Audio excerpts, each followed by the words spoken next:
Sibak na sa serbisyo ang security guard na nag-trending sa social media na kitang-kitang nanakit ng isang minor de edad na nagtitinda ng sampagita sa labas ng isang mall sa Mandaluyong City. Sa panig naman ng PNP, inaalam na nila kung anong eskwelahan galing ang bata na nakasuot pa ng uniforme habang nagtitinda sa lugar. Narito ang balita ni Paul Montibon.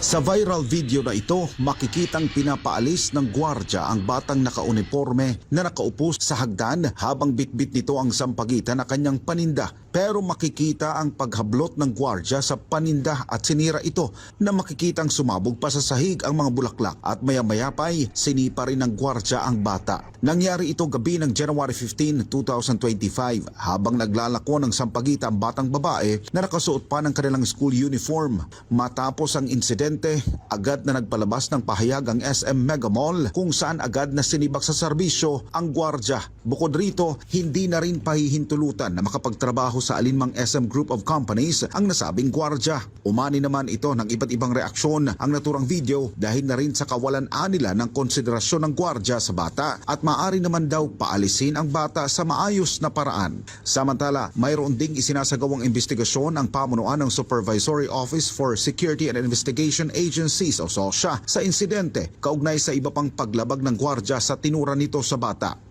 Sa panig naman ng Mandaluyong Pulis, wala pa silang natatanggap na reklamo kaugnay sa insidente habang inaalam na rin ng mga otoridad ang pagkakakilanlan ng bata maging ang eskwelahan na pinapasukan nito base sa suot nitong uniforme.